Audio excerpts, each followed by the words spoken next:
बड़ा सुंदर गीत संगीत। हलचल जी हम तो तनी मनी देखे हम चंचल प्रकृति के गायक बन तनी हंस के तनी नाच के तनी कूद के जमाल लोग के अच्छा लगे हम का बनी हम कुछ नहीं के जाना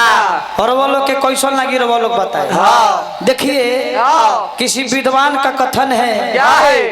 मैं कुछ जानता हूँ ये मेरा स्वाभिमान है। मैं कुछ जानता हूँ ये मेरा स्वाभिमान है। मैं सब कुछ ही जानता हूँ यही तो सबसे बड़ा अभिमान।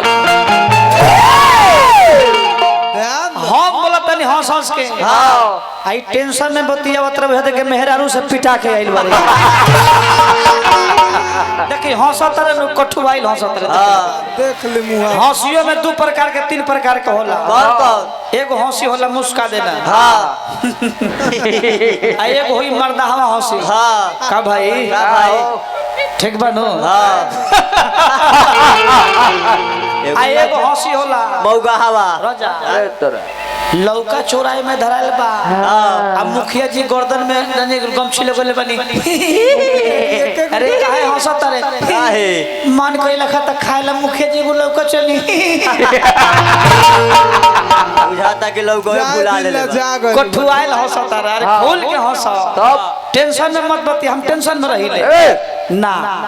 अच्छा हम अच्छा एगो बात कहले हो कि ऐसे ही कलाकार लोग का वजह से भोजपुरी के 8वां भाषा के सूची में नाम दर्ज नहीं हो रहा है का हम तनी मनी भाव कह देनी हता। अच्छा सुमरन देखी संगीत दो प्रकार के होला एगो भव भय भंजन भय भव भंजन काहे खातिर कइल जाला काहे खातिर भगवान खातिर शांति से आराधना साधना प्रार्थना सब शांति से भगवान खातिर। एगो जन मनोरंजन तो जन मनोरंजन नाल झाल आइल बा तो एमे हम साधना अच्छा नाल झाल बाजो डीजे बाजो हम जा बैठ के साधना करम तो लोग के निमा लागी। अच्छा हम गमछी ओर के भाव कइनी ह तो 8वां सूची में नाम ना आया आई जौन हई तुम मरला हो जाय द ए से 8वां सूची में नाम आ जाए तोहे लोगन 12 तो रामायण में लिखल बा। अरे जा ई कौन रामायण में अजले पढ़ल ही नहीं कि हे गसुमरन में मारे वाला बन रहा बात टेंशन में मत बतिया वरना टेंशन में बतियाइबा नु टेंशन बाटे लगबा वृद्धा पेंशन जय हो हो जय रुक जा जय हो। चलिए एगो भजन के भाव बा एक पराजी देवता अरे भजन को के जीतला दिल भगवान के। प्रेमानंद जी महाराज कहनी चचा जी कि भगवान को आप पैसे से नहीं जीत सकते हैं नहीं बल से नहीं जीत सकते हैं नहीं भगवान को भजन कीजिए भक्ति से भगवान को अपना सकते हैं पैसे से नहीं तो भजन को के जीत ला दिल भगवान के। भजन को के जीत ला दिल भगवान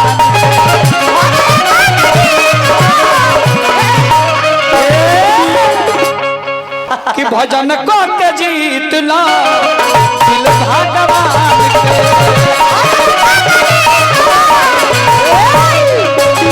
भजन को के जीत ला दिल भगवान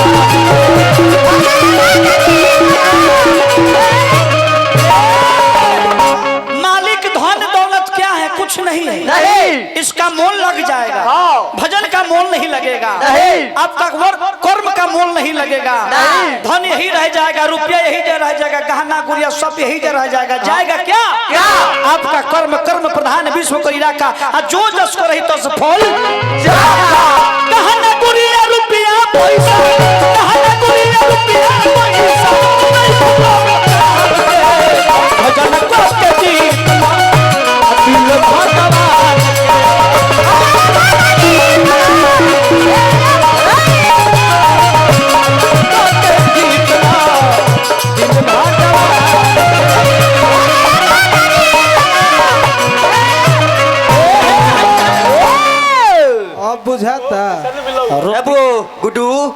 रुपया के माला मिल रहा हाँ तो अगरात रहल सब पूरा मंडल तो बाबा देखो ने कि गुडुआ के दे रही थी अगर आ रहा है हाँ भोलो भंडरिया के दो की इसका दवाई करे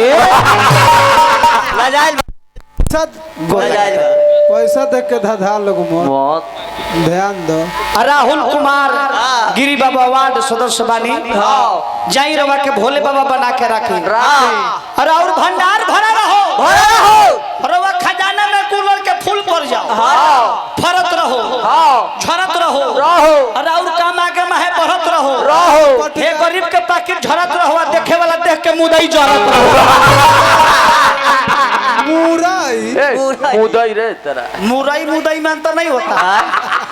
मुदई मतलब दुश्मन अच्छा मुरई बड़ा दुश्मन क्या कहनी बाबा का है हम हंस के गावत नहीं टेंशन में बतिया हाँ कुहाने गई ई सबा के आजे करल जानत नहीं पहले के आयाज में अंतर का बा का पहले के अंतर बा कि मेहरारू के अंडर में मर्द ना रहे ना मर्द के अंडर में मेहरारू आ ई लोग मेहरारू के अंडर में रहे लोग ज्यादा बतियावलन मुँहे पर। के देवला मुहे पर टेंशन बाग रही से टेंशन में चल बाग न हाँ भाई से में वाह ऐसे कहेगा बा अन धन भवन बा दौलत के सुहाग बा अन धन भवन बा दौलत के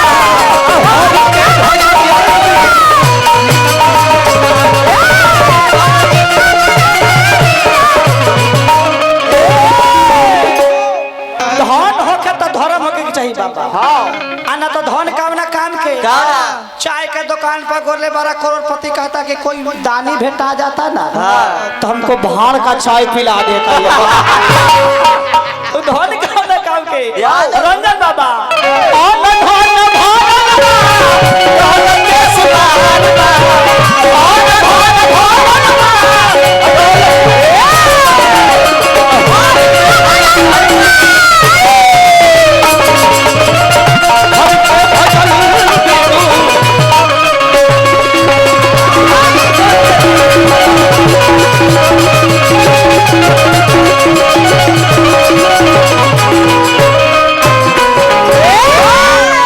चचा जी माता जी ये जो दुनिया है माया का है पुत्र जो है भैया पतोह का अमानत हाँ पैसा ली बेटी जो है पॉकेट में पैसा ली हाउ देखी पैसा हाँ के देखी के बा भैया वो लुका के देवेले हमारा भोले बाबा के नाम से रुपया मिलल बा कुछ देखी तो बाबा के बहुत बहुत धन्यवाद दे कि पैसा देता नहीं तब भोले बाबा के नाम लेता हाँ वो लुका के एगो हई बड़े चोर लेखा ई मंदिर में 11 रुपया दान करी हैं तो मंदिर के हेड लिस्ट पर बाबूजी के नाम लिखवाई है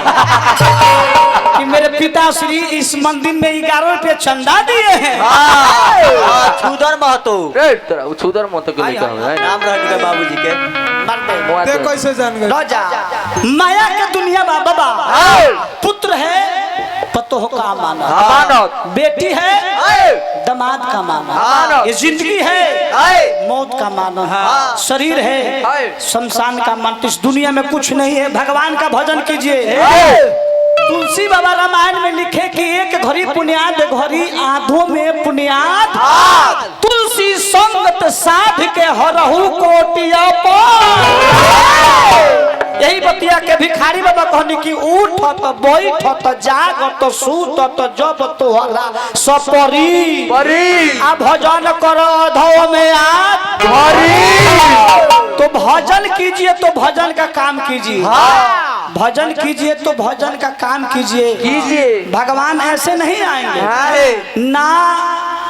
गंगा बरी ना गोदावरी ना तीर्थ बड़े प्रयाग सकल तीर्थ का पुण्य वही जहाँ हृदय राम का भगवान का भजन कीजिए और अच्छे काम कीजिए तब भगवान हृदय में है मीट मछली अंडा खैला सुनाई है दिन आना तो दिन भर हरे हरे हरे हरे आ रात के दूसरा के घरे घरे कि माया के दुनिया में अरे केहू नहीं खया नहीं खबी सबास देखला करके सत्या